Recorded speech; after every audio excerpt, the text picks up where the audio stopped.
ओम गम गणपते नमः।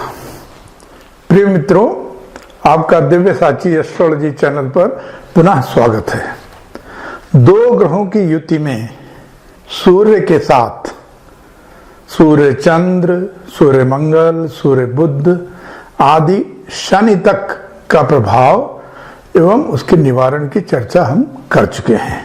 आज हम एक बहुत ही इंपॉर्टेंट छाया ग्रह के बारे में, सूर्य के साथ जो उसकी युति होगी, जिसको ग्रहण योग भी कहते हैं, उसका प्रथम भाव से 12वें भाव तक स्थित होने के बारे में चर्चा करेंगे। और वो ग्रह छाया ग्रह है राहु।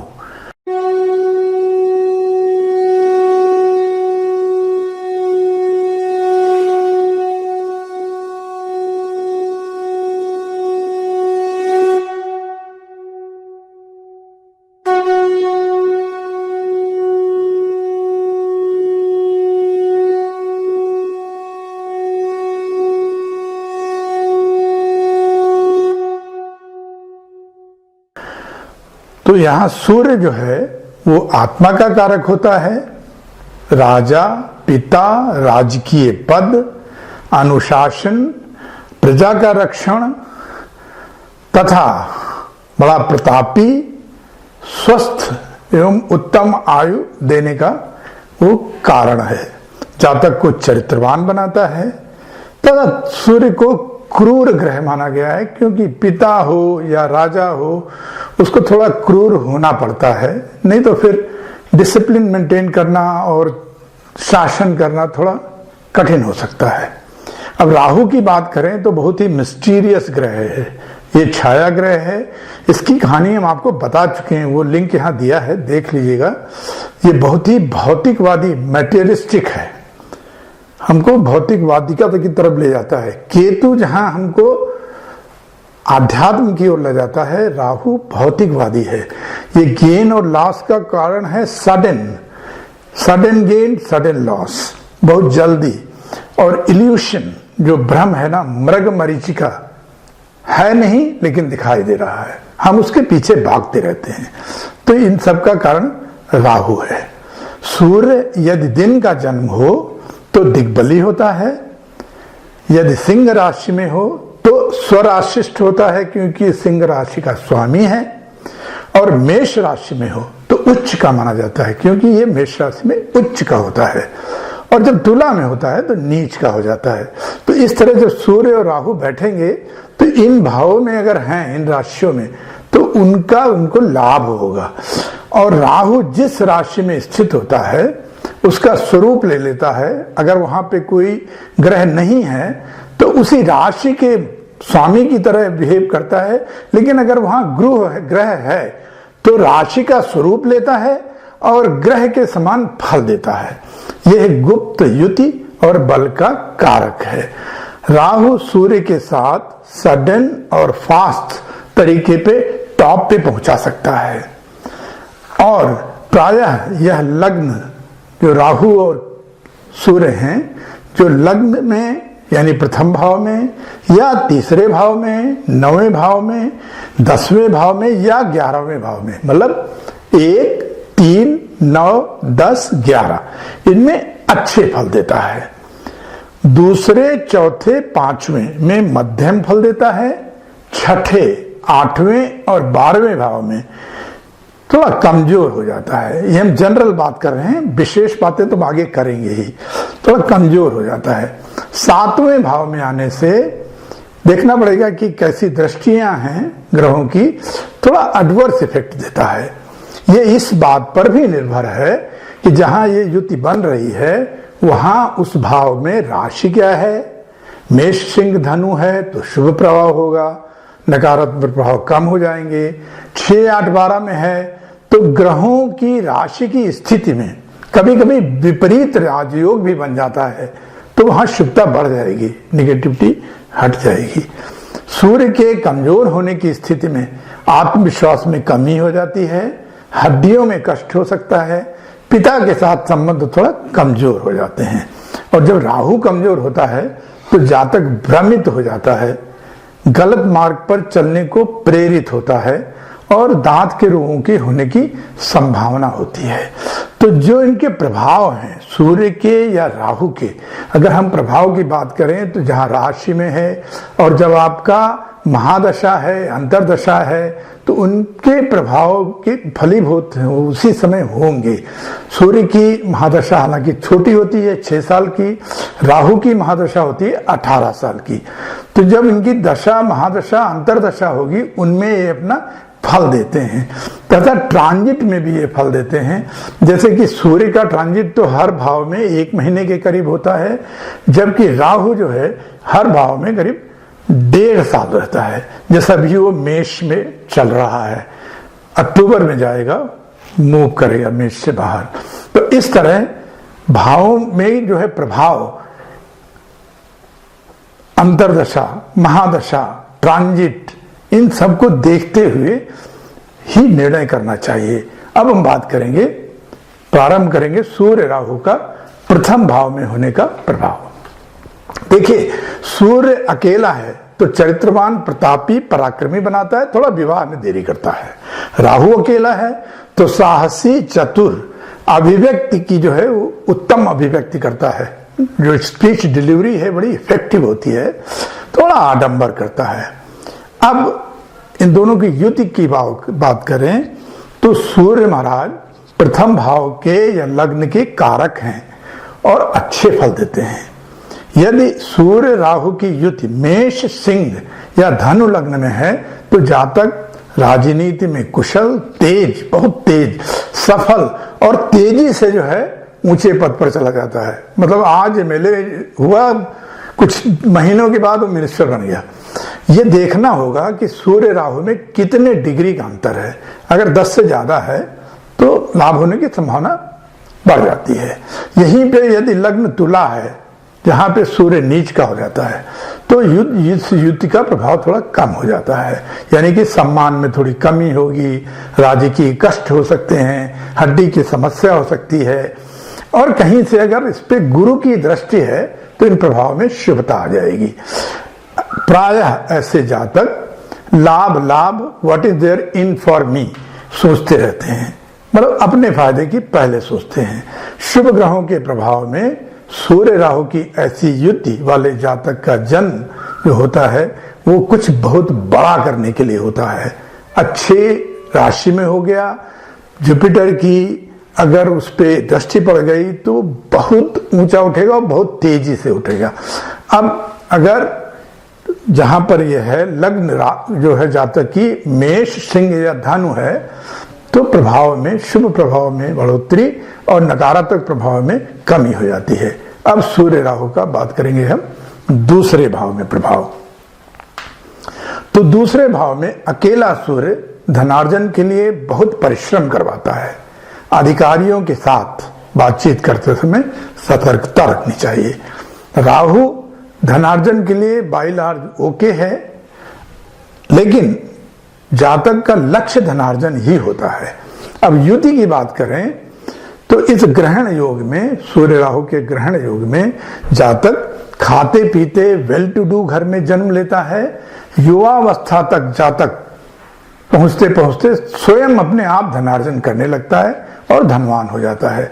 यहाँ पे कई मत हैं एस्ट्रोलॉजर्स के कि राहु यहाँ इलीगल तरीके से धनार्जन कराता है, लेकिन बहुत सी कुंडलियां हमने देखी हैं, ये पूर्णतया ठीक नहीं पाया गया है। शुक्र का 8वें 12वें भाव में होना या लग्न में होना वैवाहिक जीवन में तनाव दे सकता है। मतलब कि सूर्य राहु जो है इस भाव में है, दूसरे भाव में, और शुक्र अगर 8वें 12वें में है तो वैवाहिक जीवन में तनाव दे सकता है। अन्यथा जातक का वैवाहिक जीवन ठीक ठाक रहता है। ये आराम से बातचीत करते हैं, किसी के साथ भी, छोटा हो बड़ा हो, उसी की लय में बातचीत करने में कुशल होते हैं। ऐसे जातक बड़े प्रैक्टिकल होते हैं। वाणी में थोड़ी कटुता हो सकती है। खर्च करते समय आइटम की उपयोगिता को पूरी तरह से देख करके ये खर्च करते हैं। गुरु की दृष्टि पड़ जाए तो शुभता में वृद्धि हो जाती है। और यदि जातक की लग्न कर्क, वृश्चिक या मीन है तो शुभता में वृद्धि और नकारात्मक प्रभाव कम हो जाते हैं। अब हम बात करेंगे सूर्य राहु का प्रभाव तीसरे भाव में। तीसरे भाव में अकेला सूर्य जातक को साहसी बनाता है, जागरूक बनाता है, भाइयों के लिए थोड़ा ठीक नहीं होता है, लेकिन ओवरऑल सूर्य की ये अच्छी स्थिति होती है तीसरे भाव में। राहु पराक्रमी बनाता है, साहसी बनाता है, देखने में अंदर से नहीं होता है इतना साहसी, अचानक ऊपर ले जाता है या अचानक नीचे गिराता है, भाइयों के लिए ठीक ठाक नहीं है और बड़बोला होता है। अब देखिए युति के बारे में, तो राहु जो है वो तीसरे भाव का कारक है। जातक बड़ा मेहनती होता है और अवार्ड तथा प्रोत्साहन एक्सपेक्ट करता है। जब खूब मेहनत करता है तो वो एक्सपेक्ट करता है, लेकिन वो इसके पीछे भागता नहीं है। अपने काम को बड़ी तेजी से करता है, समय पे करता है और वो कुशल स्ट्रेटेजिस्ट होते हैं। स्ट्रेटजी उनकी अगर लगाई जाए तो सफलता निश्चित है। यहां से तीसरे भाव से संपूर्ण पूर्ण दृष्टि से सूर्य और राहु नवम भाग्य भाव को देखते हैं, तो धर्म के प्रति जातक की थोड़ी कम रुचि होती है, पिता से मतभेद हो सकते हैं। यदि यह संयोग मेष राशि में है तो जातक शासन, राजकीय कार्य, राजनीति में बहुत ऊंचाइयों तक जाता है। छोटे भाई बहनों के साथ संबंध इतने अच्छे नहीं होते। गुरु की दृष्टि, दिन का जन्म, शुभ नक्षत्र राजयोग की तरफ ले जाता है और बहुत ही ऊंचे राजकीय पद पर पहुंचाता है।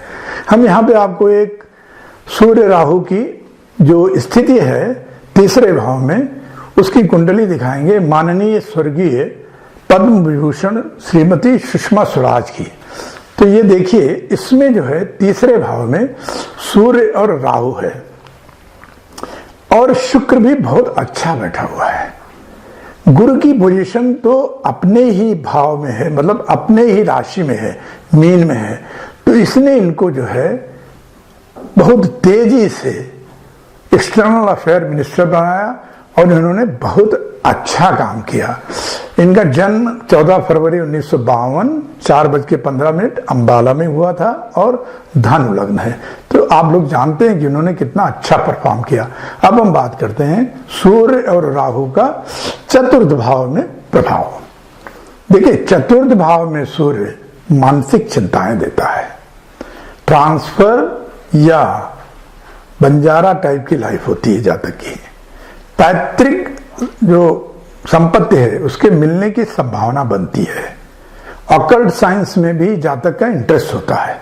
अब राहु की बात करें तो जातक विश्वसनीय होता है, रिसर्च एंड डेवलपमेंट या अनुसंधान में सफल होता है, स्वास्थ्य में थोड़ा गड़बड़ मोटापा होने की संभावना रहती है। युति की बात करें तो सूर्य जो है वो एक अग्नि तत्व है, चौथा भाव मां का है, घर वाहन का कारक जो है उसका चंद्र है और चंद्र जो है वो जल तत्व है। अब जल तत्व के भाव में सूर्य अग्नि तत्व राहु के साथ, यानी मां के प्यार में कमी, करीबी जो संबंधी लोग हैं उनसे थोड़ा दूर दूर, समाज में भी धोखे की संभावना बनती है। हालांकि जातक दयालु होता है, दान करता है, लेकिन अपनी जेब से नहीं करता। मोटापा होना, एक्सीडेंट, सर्जरी आदि की संभावना बनती है और मामा वगैरह की तरफ से, मैटरनल अंकल की तरफ से किसी गेन की संभावना नहीं होती। दोस्त, टेनेंट्स भी नुकसान पहुंचा सकते हैं, सावधान रहिए। शनि की दृष्टि इस भाव को कमजोर बनाती है, लेकिन गुरु की दृष्टि पड़े तो ये भाव मजबूत हो जाता है और शुभता में वृद्धि होती है।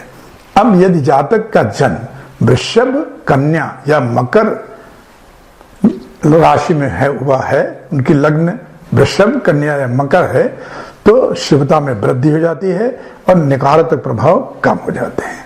अब हम बात करेंगे सूर्य राहु का पांचवें भाव में प्रभाव। अकेला सूर्य पांचवें भाव में संतान प्राप्ति में थोड़ी दिक्कत करता है, आयु के लिए भी थोड़ा एडवर्स होता है, आमदनी में वृद्धि करता है। राहु भी संतान के लिए थोड़ा दिक्कत करता है, ओवर कॉन्फिडेंट बनाता है। अब युति की बात करते हैं, दोनों का पांचवें भाव में बैठे होने का क्या प्रभाव है।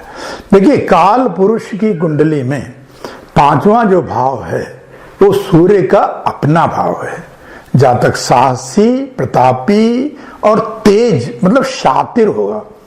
कभी कभी परवर्टेड इंटेलिजेंस राहु के प्रभाव के कारण, तो ऐसे लोग पॉलिटिक्स में भी बहुत अच्छा कर सकते हैं। ये भाव शिक्षा, प्रेम, संतान का, इन तीनों को, क्योंकि प्रेम, शिक्षा, संतान का भाव है तो इन तीनों को एडवर्सली इफेक्ट करता है। प्रेम संबंधों में समस्याएं आ सकती हैं। जातक के दिमाग में ईगो रहता है तो थोड़ा उसका ध्यान रखें।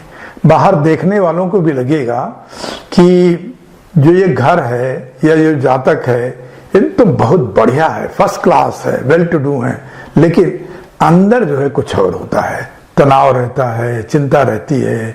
जातक दुस्साहसी होता है, हठी होता है, तो उससे घर वालों को थोड़ी दिक्कत होती है। इन चीजों का जरा आप ध्यान रखें।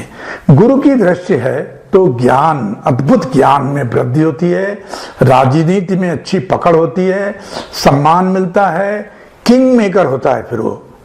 और बुजुर्गों और माता पिता की अगर आप सेवा करेंगे, सम्मान करेंगे तो इस भाव में वृद्धि होगी और आपको लाभ मिलेगा। यदि जातक की लग्न मेष, सिंह या धनु है तो पॉजिटिव प्रभाव में वृद्धि और नकारात्मक प्रभाव में कमी होती है। अब हम बात करेंगे सूर्य राहु का छठे भाव में प्रभाव। छठे भाव में अकेला सूर्य पॉलिटिशियन बनाता है, प्रसिद्ध होता है, जातक सफल होता है, रोगों से या बीमारियों से लड़ने की क्षमता देता है। राहु उत्तम आयु देता है, धनवान बनाता है, साहसी, शत्रु उसको परेशान करने की कोशिश करते हैं। अब युति की बात करते हैं तो छठे भाव में यदि मेष या सिंह राशि की है और ये युति बनी है तो जातक बड़ा प्रभावशाली राजनीतिज्ञ या सरकारी उच्च पद प्राप्त करता है। शत्रुओं पे हावी रहेगा, उसका दबदबा बना रहेगा। यह संयोग वैवाहिक जीवन में कोई बाधा नहीं पहुंचाता, न्यूट्रल होता है। हालांकि जातक का जीवन साथी जातक के भाई बहन को छोड़ दें तो उनके अलावा उसका किसी के साथ, उसके जीवन साथी के किसी के साथ बहुत अच्छा जो है संबंध नहीं होता, लगाव नहीं होता। ऐसा जातक प्रायः लड़ने झगड़ने को उतारू रहता है, हर बात में कोर्ट में जाने की बात करता है और कभी कभी चला भी जाता है। तो ऐसा ना करें, इसको अवॉइड करें। यदि जातक की लग्न कर्क, वृश्चिक या मीन है तो उत्तम प्रभाव में वृद्धि और नकारात्मक प्रभाव में कमी होती है। अब हम बात करेंगे सूर्य राहु का सातवें भाव में प्रभाव। अकेला सूर्य सातवें भाव में विवाह में डिले कराता है। अकेला राहु भी वैवाहिक जीवन में एक नाजुक स्थिति देता है। बिजनेस डीलिंग में भी जातक जो है इतना सफल नहीं लेकिन स्ट्रेट फॉरवर्ड होता है। अब ये ग्रहण योग जो है सूर्य और राहु का सातवें भाव में वैवाहिक जीवन में तनाव की संभावना को वृद्धि करने को प्रेरित करता है। चूंकि केतु प्रथम भाव में है, राहु सातवें में है ना, तो केतु प्रथम भाव में है तो समहाउ मैनेज हो जाता है। मंगल की युति अगर पड़ गई या दृष्टि तो फिर मैरिज में दिक्कत आ जाएगी। वो जो नकारात्मक प्रभाव हैं उनको फलीभूत कर देता है, रेक्टिफाई कर देता है, वो ठीक नहीं है। अगर गुरु की युति आ गई तो सारे नेगेटिव प्रभाव खत्म हो जाते हैं। बिजनेस में, व्यापार में राहु जातक को कभी कभी अनअकाउंटेड पैसा लगाने को प्रेरित करता है, अवॉइड करें। यदि जातक आर्म्ड फोर्सेस में है तो बहुत ही अच्छी स्ट्रेटजी बनाता है और हैंडओवर कर देता है, लेकिन खुद युद्ध से थोड़ा कतराता है। जैसा बताया गुरु की युति है तो शुभता में वृद्धि होती है और जातक के जीवन साथी के स्वास्थ्य को भी ये युति थोड़ा सा एडवर्सली अफेक्ट करता है। और अष्टावक्र का कहना है कि जातक की जननेंद्रियों में कभी कभी चोट चपाट लगने की संभावना होती है, तो उसका भी ध्यान रखें। यदि जातक की लग्न मिथुन, तुला या कुंभ है तो शुभ प्रभाव में वृद्धि और नकारात्मक प्रभाव में कमी हो जाती है। अब हम सूर्य राहु का बात करेंगे आठवें भाव में प्रभाव। देखिए सूर्य अकेला आठवें भाव में जातक को प्रियदर्शी बनाता है, अच्छा वक्ता, इफेक्टिव स्पीकर, एलोक्वेंट स्पीकर और उत्तम आयु देता है। राहु अध्यात्म में रुचि पैदा करता है, थोड़ा अड़ियल बनाता है। अष्टम आयु का भाव इस युति में गुप्त विद्याओं या गुप्त युति का भाव है। अष्टम में राहु का होना खराब नहीं माना गया है। सूर्य के कारण थोड़ा बहुत स्वास्थ्य की समस्या आ सकती है, अन्यथा ये अच्छा योग है। ये संयोग कभी कभी पति पत्नी में बेवजह मतलब कोई बेस नहीं है, शक या शंका पैदा करता है। जातक घर की अंदरूनी बातें जो होती हैं बाहर के लोगों से बताता है या बताने की चेष्टा करता है, जिसका कोई लेना देना नहीं बाहर वालों से, और साथ ही साथ दूसरों की जिंदगी में दखलंदाजी करने की कोशिश करता है जो उनको पसंद नहीं होता है। इन सब चीजों से बिल्कुल आप दूर रहें, अनैतिक संबंधों से भी दूर रहें, क्योंकि यह भाव वेनरल डिजीज तुरंत देता है अनैतिक संबंधों में। यदि लग्नेश, पंचमेश, धनेश, रिपीट, लग्नेश, पंचमेश, धनेश राशि जहां सूर्य राहु है, यानी 8वें भाव का स्वामी बनकर बैठे हैं, तो भाव का लाभ मिलेगा और गुणों में भाव का लाभ मिलेगा, धन, लेकिन गुणों में थोड़ी कमी रहती है, थोड़ी सी कमी रहती है, इन द सेंस कि धन तो होगा उसके पास खूब सारा, लेकिन घर नहीं बना पा रहा है। संतान तो है लेकिन उसके साथ नहीं रह रही है, कोई उसके कष्ट है, कहीं से थोड़ी किरकिरी हल्की सी लगी रहती है। लेकिन यहां पर एक बात और हम आपको बताएं कि सूर्य को अष्टम भाव का जो दोष लोग कहते हैं वो नहीं लगता है। तो अब हम बात करेंगे, हाँ, यदि जातक की लग्न वृषभ, कन्या या मकर है तो जातक के शुभ प्रभाव में वृद्धि और नकारात्मक प्रभाव में कमी हो जाती है। बात करेंगे सूर्य राहु का 9वें भाव में प्रभाव। सूर्य 9वें भाव में अकेला भाग्य में वृद्धि करता है, पैतृक संपत्ति प्राप्त होने की संभावना बढ़ाता है। राहु अकेला जीवन साथी के ऊपर डोमिनेट करने का प्रयास करता है, लोगों की टांग खींचता है, जातक रंग बदलता है, दल बदलू रंग बदलने वाले, जैसे गिरगिट होता है ना।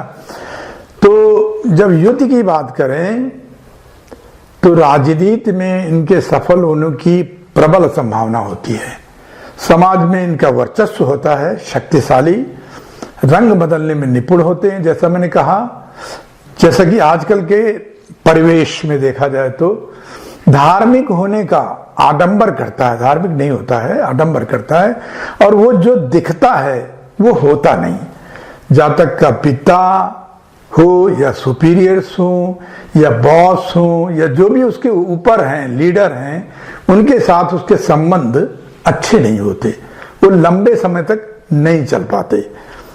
छोटे भाई बहनों के संबंध भी कमजोर होते हैं, क्योंकि सूर्य और राहु की इस भाव से डायरेक्ट सप्तम दृष्टि तीसरे भाव पे है।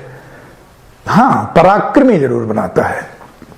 जैसे कि हम आपको यहाँ पर श्री नीतीश कुमार जी की कुंडली दिखाएंगे जो सूर्य राहु 9वें भाव में है, लेकिन उसको आप देखिए और फिर हम आगे 10वें भाव की बात करेंगे।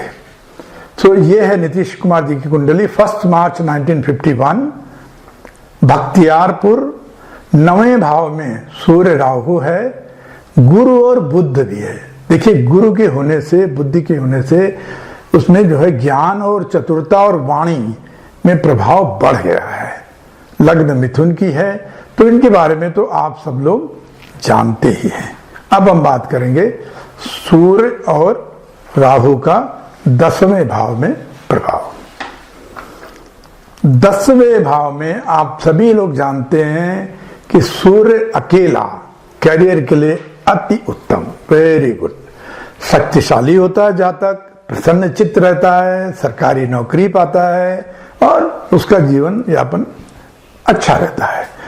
राहु की बात करें अगर अकेला वहां है तो जातक को कलाकार बनाता है, विद्वान होता है, साहित्य का ज्ञाता, मंत्री, दंडाधिकारी, जज, जुडिशरी में जाता है, पुलिस, फौज अच्छी अच्छी पोस्ट पे, जनरल, एयर मार्शल, एडवेंचरस होता है और व्यवसाय में भी उत्तम होता है।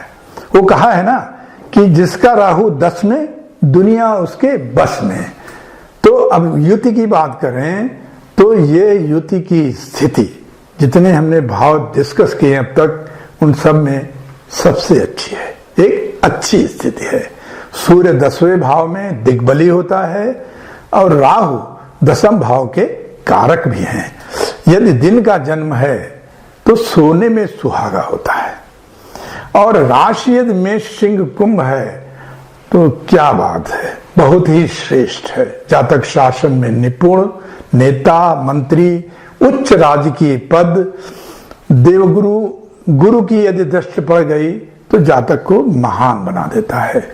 और संभावना है कि जैसा राहु के कारण सडन राइज हुआ, बड़ी तेजी से ऊपर जाता है। ग्रहों का संयोग इन्हें महान समाज सुधारक भी बना सकता है। फिलॉसफर, मतलब विश्व प्रसिद्ध जो हमारे श्री रामानुजाचार्य जी भी हुए हैं, आप उनकी कुंडली देखिए। और उससे पहले मैं आपको बता दूं कि यदि लग्न जातक की कर्क, वृश्चिक या मीन है तो प्रभाव में वृद्धि और नकारात्मक प्रभाव कम हो जाते हैं। अब हम देखते हैं श्री रामानुजाचार्य जी की कुंडली। तो ये उनकी कुंडली है, कर्क लग्न है और 10वें भाव में जहां पर मेष है राशि, सूर्य और राहु बैठे हुए हैं। तो सूर्य उच्च का है राहु के साथ, और 7वें भाव में सटर्न अपने ही स्वराशिष्ट हैं। शुक्र 8वें भाव में है, चंद्र 11वें में चले गए, उन्होंने बहुत ही शांत चित्त दिया उनको। गुरु ने 12वें में जाकर के उन्हें वैराग्य या मोक्ष की ओर बढ़ाया। मैंने अपने गुरु के वीडियो में बताया आपको कि अगर गुरु 12वें भाव में है तो जातक अध्यात्म की ओर उन्नति करता है और अपने कॉन्साइंस से चले तो मोक्ष को प्राप्त करता है। तो रामानुजाचार्य साहब के मतलब जी के बारे में आप सबको मालूम है, कितने माननीय, कितने हमारे गुरु, धर्म गुरु थे और कितना उन्होंने हिंदू समाज में सनातन धर्म की सेवा की। तो ये है उनकी कुंडली। अब हम बात करेंगे सूर्य राहु का 11वें भाव में प्रभाव। यहां पे अकेला सूर्य जातक को धनवान बनाता है, उत्तम आयु देता है, उच्चाधिकारियों से उसको सहयोग मिलता है, जातक सिद्धांतों वाला व्यक्ति होता है। और यदि राहु है मतलब अकेला, तो ये अच्छा स्थान है राहु का। आर्मी, नेवी में एक्सेल कर सकता है जातक। फॉरेन लिंक्स होते हैं, वहां से या तो व्यापार करता है या सेटल हो जाता है, मतलब वहां से फॉरेन से उसको लाभ होता है। अब युति की बात करें, जो सूर्य राहु का ये ग्रहण योग है, तो बाय एंड लार्ज ये 11वें भाव में उत्तम संयोग है। जातक इस प्रभाव में साधारण घर या क्या कहेंगे बहुत ही हम्बल बैकग्राउंड से भी बड़ी ऊंचाइयों तक जाता है, जिसको कहते हैं रंक से राजा या गुदड़ी का बेटा से राजा, पॉपर टू किंग, और तेजी से जाता है राहु के प्रभाव के कारण। लेकिन साथ ही साथ अहंकार की बात करें तो जैसा हमारे रामायण में कहा गया है, अस को नहीं जन्मा जगमाही, प्रभुता पाई जाय मद नाही।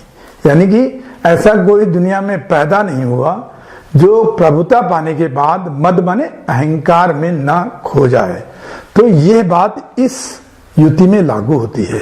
जातक बड़ी तेजी से ऊंचा पहुंच जाता है, महान हो जाता है, पावर आ जाती है, सब कुछ हो जाता है, लेकिन अहंकारी हो जाता है और उसके कारण वो रिश्तों की परवाह नहीं करता है, ना ही निभा पाता है।